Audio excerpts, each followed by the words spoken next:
Hello dear students, in this session we are going to discuss about the poem for a 5-year-old written by Fleur Adcock. So before we get into the poem, let's discuss about the poet introduction. So here we are seeing poetess called Fleur Adcock is a British citizen who was born in New Zealand in 1934. She worked as a librarian in London.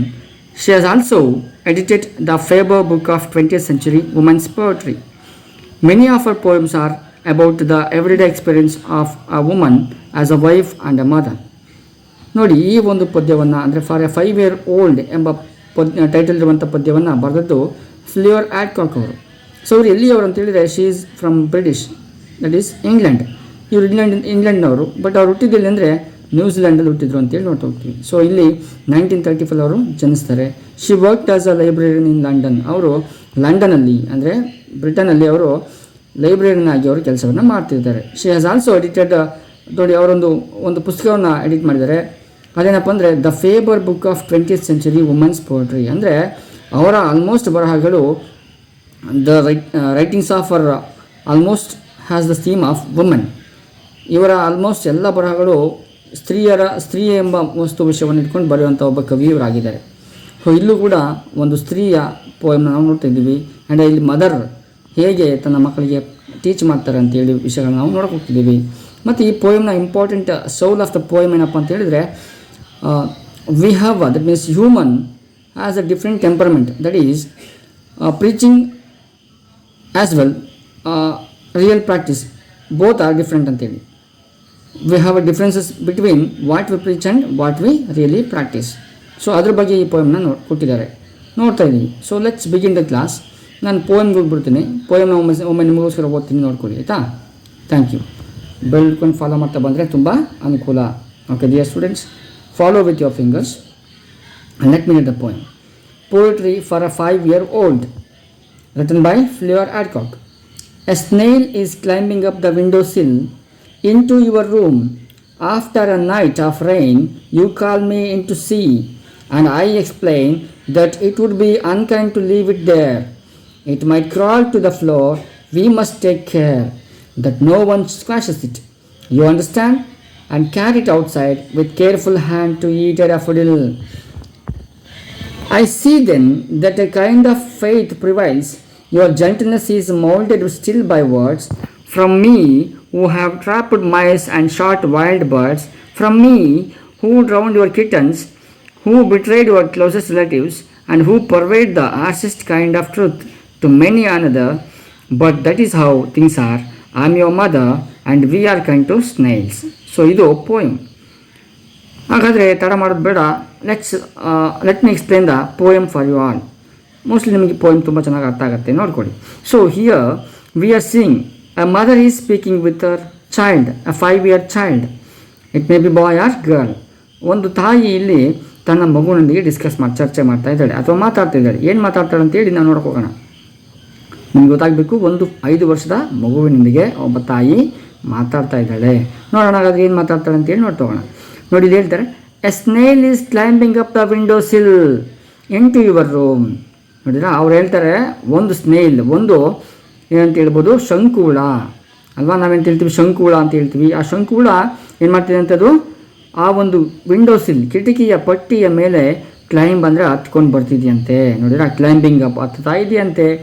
ಯಾವಾಗ ಅಂದರೆ after a knight of rain. ನೋಡಿ, ಮಳೆ ಬಂದು ಹಿಂದಿನ ದಿನ ಮಳೆ ಬಂದಿದೆ, ಆವತ್ತು ನೆಕ್ಸ್ಟ್ ರಾತ್ರಿ ಏನಾಗಿದೆ, ಮಳೆ ಬಂದಿರುವಂಥ ನೆಕ್ಸ್ಟ್ ದಿನ ಆ ಒಂದು ವಿಂಡೋ ಸೀಲ್ಗೆ ಆ ಸ್ನೇಲ್ ಅಂದರೆ ಶಂಕುಹುಳ ಏನಾಗ್ತಿದೆ ಹತ್ತು ಬರ್ತಾ ಇದೆ. ಅದಕ್ಕೆ ಏನು ಮಾಡಿದ್ರಂತೆ, you call me in to see. ನೋಡಿ, ಅದಕ್ಕೆ ಮಗು ಕರೆದಿದೆ, ಮಮ್ಮಿ ಇಲ್ಲಿ ನೋಡ್ಬಾ, ಇಲ್ಲೊಂದು ಹುಳ ಬರ್ತಾ ಇದೆ, ಒಂದು ಜಂತು ಬರ್ತಾ ಇದೆ, ಒಂದು ಸ್ನೇಲ್ ಬರ್ತಾ ಇದೆ ಅಂತೇಳಿ ಕರೆದಿದೆ. ಮೋಸ್ಟ್ಲಿ ಅದು ಭಯ ಆಗಿರ್ಬೋದು ಅಥವಾ ವಿಶೇಷ ಅನಿಸಿರ್ಬೋದು, ಅದು ಕರೆದಿದೆ ಅಮ್ಮನ್ನ.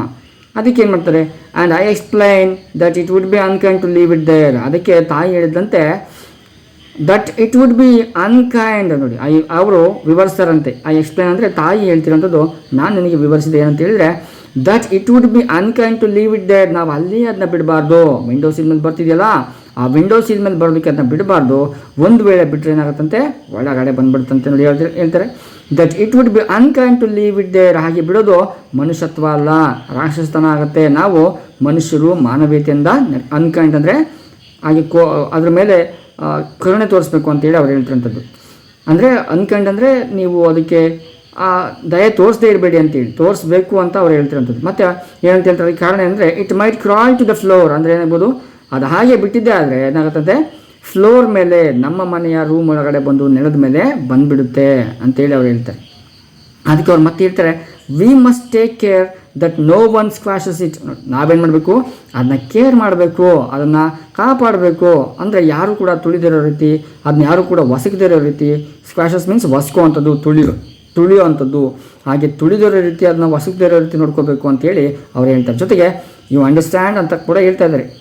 ಮಗುಗೆ ಹೇಳ್ತಾ ಇದ್ದಾರೆ, ನಿನಗೆ ಅರ್ಥ ಆಯ್ತಲ್ಲ ಮಗು, ನಾವು ಅದನ್ನ ಕಾಪಾಡಬೇಕು, ಕರುಣೆ ತೋರಿಸ್ಬೇಕು, ಅದನ್ನ ಹಾಗೆ ಬಿಟ್ಟರೆ ಯಾರು ತುಳಿದು ಬಿಡ್ತಾರೆ ಅಂತೇಳಿ ಹೇಳ್ತಾ ಇದ್ದಾರೆ.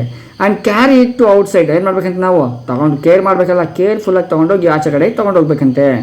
ಮತ್ತು ವಿತ್ ಕೇರ್ಫುಲ್ ಹ್ಯಾಂಡ್ ನೋಡಿದ್ರೆ ನಾವು ತುಂಬ ಕೇರ್ಫುಲ್ಲಾಗಿ ತೊಗೊಂಡೋಗ್ಬೇಕದನ್ನ ಆಚೆ ಕಡೆಗೆ ಅಂತೇಳಿ ಹೇಳ್ತಾರೆ. ಜೊತೆಗೆ ಟು ಈಟ್ ಡ್ಯಾಫೋಡಿಲ್. ಏನಕ್ಕೆ ತೊಗೊಂಡೋಗ್ಬೇಕಂತ ಹೇಳಿದರೆ ಅದು ಡ್ಯಾಫೋಡಿಲ್ನ ತಿನ್ನುತ್ತೆ, ಅದು ಒಂದು ರೀತಿಯ ಹೂವು.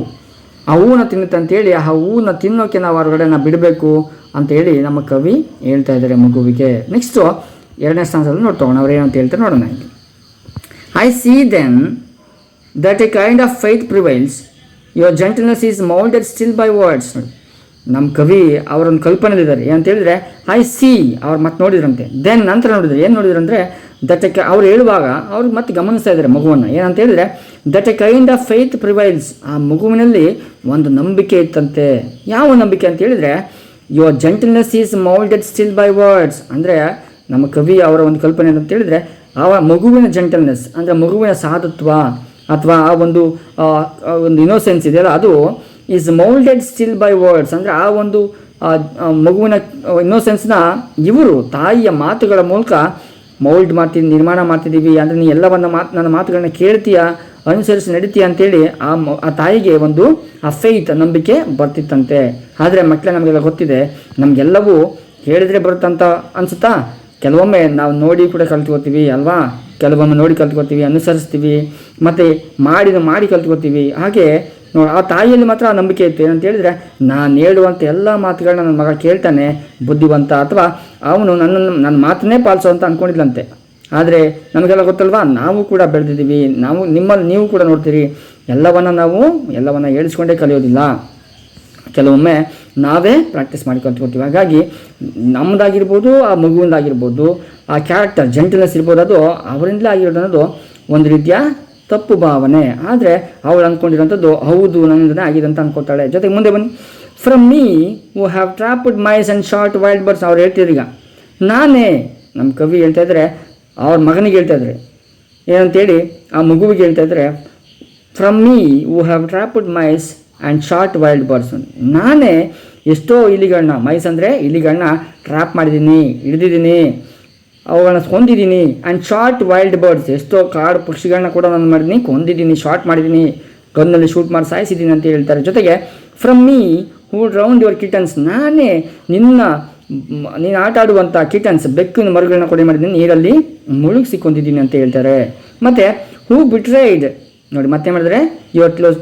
ಅವ್ರ ಜೊತೆಗೆ ಕೊಲ್ಲೋದು, ಮತ್ತು ಪಕ್ಷಿಗಳನ್ನ ಕೊಲ್ಲೋದು, ಇಲಿಗಳನ್ನ ಕೊಲ್ಲೋದು ಮಾತ್ರ ಅಲ್ಲ, ಬೆಕ್ಕುಗಳನ್ನ ಕೊಲ್ಲೋದು ಮಾತ್ರ ಅಲ್ಲ, ಅವರೇನು ಮಾಡಿದ್ರಂತೆ, she betrayed Har closest relatives. ಅವರ ರಿಲೇಟಿವ್ಸ್ಗಳನ್ನ, ತುಂಬ ಹತ್ತಿರದ ರಿಲೇಟಿವ್ಸ್ಗಳನ್ನ ಕೂಡ ಅವ್ರು ಏನು ಮಾಡಿದ್ರಂತೆ, ಬಿಟ್ರೆ ಮೋಸ ಮಾಡಿದಾರಂತೆ. ಎಷ್ಟೋ ಸಾರಿ ಮೋಸಗಳನ್ನ ಮಾಡಿದ್ದಾರೆ ಅವರಿಗೆ, ಯಾವುದೇ ವಿಷಯ ಇರ್ಬೋದು, ಅವು ಮೋಸಗಳು ಕೂಡ ನಡೆದಿದೆಯಂತೆ, ಅವರೇ ಮಾಡಿದಾರಂತೆ. ಆ್ಯಂಡ್ ಹೂ ಪರ್ವೈಡ್, ನೋಡಿರಾ, the harshest kind of truths to many another. ನೋಡಿ ಅವರು ಸ್ಪ್ರೆಡ್ ಮಾಡಿದ್ದಾರೆ. ಪರ್ವೈಡ್ ಮೀನ್ಸ್ ಸ್ಪ್ರೆಡ್ ಮಾಡೋವಂಥದ್ದು. ಏನು ಆರ್ಸೆಸ್ಟ್ ಕೈಂಡ್ ಆಫ್ ಟ್ರೂತ್ ಅಂದರೆ ಸತ್ಯದ ಕಹಿ ಸತ್ಯವನ್ನು ಅವ್ರು ಏನು ಮಾಡಿದ್ರಂತೆ, ಸ್ಪ್ರೆಡ್ ಮಾಡಿದ್ದಾರೆ. ಅಂದರೆ ಕಹಿ ಸತ್ಯ ಅಂದರೆ ಸುಳ್ಳಿರ್ಬೋದು ಅಥವಾ ಚಾಡಿ ಇರ್ಬೋದು, ಈ ಥರದ ವಿಷಯಗಳನ್ನ ಕೂಡ ಅವರು ಸ್ಪ್ರೆಡ್ ಮಾಡಿದಾರಂತೆ. ಯಾರಿಗೆ? ಬೇರೆ ಎಲ್ಲರಿಗೂ, ತುಂಬ ಮೆನಿ ಅದರ್ಸ್ಗೆ ಅವರು ತುಂಬ ಜನಗಳಿಗೆ ಅವರು ಸ್ಪ್ರೆಡ್ ಮಾಡಿದಾರಂತೆ. ನೋಡಿ ಎಂತೆಲ್ಲ ಕಾರ್ಯಗಳನ್ನ ಮಾಡಿದ್ದಾರೆ ನಮ್ಮ ಕವಿ. ಪಕ್ಷಿಗಳನ್ನ ಕೊಂದಿದ್ದಾರೆ, ಇಲಿಗಳನ್ನ ಕೊಂದಿದ್ದಾರೆ, ಬೆಕ್ಕುಗಳನ್ನ ಕೊಂದಿದ್ದಾರೆ. ಆದರೆ ಅವ್ರು ಹೇಳೋದೇನಂತ ಹೇಳಿದರೆ, ತನ್ನ ಮಗುವಿಗೆ ಪಾಠ ಮಾಡುವಾಗ ತಾವು ಕೊಂದಿದ್ರು, ಮಕ್ಕಳಿಗೆ ಪಾಠ ಮಾಡುವಾಗ ಅಂತ ಹೇಳ್ತಾರೆ, ನಾವು ಕೊಲ್ಲಬಾರ್ದು ಅಂತಲೇ ಹೇಳ್ತಾರೆ. ಅಂದರೆ ನಾವಿರ್ಬೋದು, ನಮ್ಮ ಹಿರಿಯರಿರ್ಬೋದು, ಏನು ಮಾಡ್ತೀವಿ ನಾವು, we have a difference character, that is we preach one and practice another. ನಾವು ಪ್ರೀಚ್ ಮಾಡದೆ ಒಂದು, ಅಂದರೆ ಬೋಧನೆ ಮಾಡದೆ ಒಂದು, ಪ್ರಾಕ್ಟೀಸ್ ಮಾಡೋದು ಮತ್ತೊಂದು, ನಾವು ಅನುಸರಿಸಿ ನಡೆದು ಮತ್ತೊಂದು, ಹಾಗೆ ಮಾಡ್ತೀವಿ. ಸೊ ಹಾಗಿರ್ಬೇಕಾ ನಾವು ಹಾಗಿರಬಾರ್ದು. ನಾವೇನು ಮಾತಾಡ್ತೀವೋ ಅದನ್ನೇ ಅದಕ್ಕೆ ತಕ್ಕ ಹಾಗೆ ನಡ್ಕೋಬೇಕು. ಆಗಲೇ ನಮ್ಮ ಮಾತಿಗೆ ಬೆಲೆ ಇರೋವಂಥದ್ದು. ಹೌದಲ್ವಾ? ನುಡಿದರೆ ಮುತ್ತಿನ ಶಲಾಕೆ ಅಂತಿರಬೇಕು ಅಂತ ಹೇಳ್ತಾರಲ್ವ. ನಮ್ಮ ಮಾತುಗಳು ಯಾವತ್ತೂ ಹಾಗಿರಬೇಕು. ಮತ್ತು ನಾವು ನುಡಿದಂತೆ ನಡೆಯುವಂತೆ ವ್ಯಕ್ತಿಗಳಾಗಿ ಮಾರ್ಪಡಬೇಕು ನೋಡಿ. ಮತ್ತೆ ಹೇಳ್ತಾರೆ ಮುಂದೆ, but that is how things are. ನೋಡಿ, ನಾನು ಏನೆಲ್ಲ ಮಾಡಿದ್ದೀನಿ, ಪಕ್ಷಿಗಳನ್ನ ಕೊಂದಿದ್ದೀನಿ, ಇಲಿಗಳನ್ನ ಕೊಂದಿದ್ದೀನಿ, ಬೆಕ್ಕುಗಳನ್ನ ಕೊಂದಿದ್ದೀನಿ, ರಿಲೇಟಿವ್ಸಿಗೆ ಮೋಸ ಮಾಡಿದ್ದೀನಿ, ವಂಚನೆ ಮಾಡಿದ್ದೀನಿ, ಎಷ್ಟೋ ಸುಳ್ಳುಗಳನ್ನ ಚಾಡಿಗಳನ್ನ ಹೇಳಿದ್ದೀನಿ, ಇಲ್ಲ ಅಂತಲ್ಲ ಮಗನೇ. ಆದರೆ ಅದು ಹಾಗೇನೆ, but that is how things are. ಅದು ಹಾಗೇನೆ ಐ ಆಮ್ ಯುವರ್ ಮದರ್. ನಾನು ಮಾಡ್ತೀನಿ, ಆದರೆ ನೀನೇನು ಮಾಡಬೇಕು? ನನ್ನ ಹಾಗೆ ನೀನು ಮಾಡಬೇಡ, ಬಟ್ ನೀನೇನು ಮಾಡಬೇಕು? ಕರುಣೆ. And we are kind to snails. ನೋಡಿ, ನಾವು ಇವೆಲ್ಲ ಮಾಡಿ ಕೂಡ kind to snail, we have to be kind to snails. ನಾವು ಸ್ನೇಲ್ಗಳಿಗೆ, ಶಂಕುಳಗಳಿಗೆ ನಾವೇನು ಮಾಡಬೇಕಾಗತ್ತಂತೆ? ಕರುಣೆಯಿಂದ ಇರಬೇಕಂತೇಳಿ ಹೇಳ್ತಾರೆ. ಒಂದು ಸಣ್ಣ ಜಂತುವಿಗೆ ಕರುಣೆ ತೋರಿಸುವಂಥ ತಾಯಿ ಎಷ್ಟೋ ಅದಕ್ಕಿಂತ ದೊಡ್ಡ ದೊಡ್ಡ ಪ್ರಾಣಿಗಳಿಗೆ, ರಿಲೇಟಿವ್ಸ್ಗಳಿಗೆ, ಸಂಬಂಧಗಳಿಗೆ ಬೆಲೆಯನ್ನು ಕೊಟ್ಟಿಲ್ಲ. ಆದರೆ ಇಲ್ಲಿ ಏನು ಹೇಳ್ತಾ ಅಂತ ಹೇಳಿದರೆ, ದ ಎಲ್ಡರ್ಸ್ ಆರ್, ಯಾರೇ ಇರ್ಬೋದು, the people they preach one and practice another one. ಅವ್ರು ಮಾತಾಡೋದೊಂದು, ಮಾಡೋದು ಮತ್ತೊಂದು. ಸೊ ಇದು ಸರಿಯಾದ ವೇ ಅಲ್ಲ ಮಕ್ಕಳೇ. ನಾವೆಲ್ಲರೂ ನಾವು ನುಡಿದಂತೆ ನಡೀಬೇಕು. ನಾವೇನು ಮಾತಾಡ್ತೀವೋ ಅದನ್ನೇ ಅದಕ್ಕೆ ತಕ್ಕ ಹಾಗೆ ನಡ್ಕೋಬೇಕು. ನಾನು ಬರ್ತೀನಿ ಅಂತ ಹೇಳಿದರೆ ಬರ್ತೀನಿ ಅಂತೇಳಿ, ಬರಲ್ಲ ಅಂದರೆ ಬರಲ್ಲ ಅಂತೇಳಿ. ಸೊ ಸಾರಿ ಕೆಲವೊಮ್ಮೆ ನಾವು ನೋಡ್ತೀವಿ, ಬರ್ತೀವಿ ಅಂತೇಳಿ ಬರದೇ ಇರ್ತೀವಿ, ಅಥವಾ ಬರೋಲ್ಲ ಅಂತೇಳಿ ಕೆಲವೊಂದು ಸರಿ ಹೋಗ್ಬಿಟ್ಟಿರ್ತೀವಿ. ಅದು ಯಾವುದೇ ಇರ್ಬೋದು. ಈ ಥರದ ಕೆಲಸ ನಾನು ಸಣ್ಣ ಎಕ್ಸಾಂಪಲ್ ಕೊಟ್ಟಷ್ಟೇ. ಬಟ್ ಹಲವಾರು ವಿಷಯಗಳನ್ನ ನಾವೇನು ಮಾಡ್ತೀವಿ, ಹೀಗೆ ತಪ್ಪು ಬಿಡ್ತೀವಿ. ಸೊ ಹಾಗೆ ತಪ್ಪು ನಾವು ತಪ್ಪಬಾರ್ದು. ಏನು ಮಾಡಬೇಕು? ಹಾಗಾದರೆ ನಾವು ನುಡಿದಂತೆ ನಡಿಬೇಕು ಅನ್ನೋದು ನಮ್ಮ ಈ ಪೋಯಮ್ನ ಒಂದು ಭಾವಾರ್ಥ ಅಂತೇಳಿ ನಾನು ನಿಮಗೆ ಹೇಳೋಕ್ಕೆ ಇಷ್ಟಪಡ್ತೀನಿ. ಸೊ ಇದಿಷ್ಟು ಪೋಯಮ್ ನಿಮಗೆ ಅರ್ಥ ಆಗಿದೆ ಅಂತ ಅನ್ಕೋತೀನಿ. Thank you so much. ಒಂದು ವೇಳೆ ಅರ್ಥ ಆಗಿಲ್ಲ ಅಂದರೆ ಮತ್ತೊಮ್ಮೆ ಈ ವಿಡಿಯೋನ ನೋಡಿ, ನಿಮಗೆ ಪೂರ್ಣ ಅರ್ಥ ಆಗುತ್ತೆ. ನಾನು ಲೈನ್ ಬೈ ಲೈನ್ ಕೂಡ ಹೋಗಿದ್ದೀನಿ. ಸೊ ಇದಿಷ್ಟು ನಮ್ಮ ಪೋಯಮ್ ಬಗ್ಗೆ ಇರುವಂಥದ್ದು. That is for a 5-year-old. Thank you so much.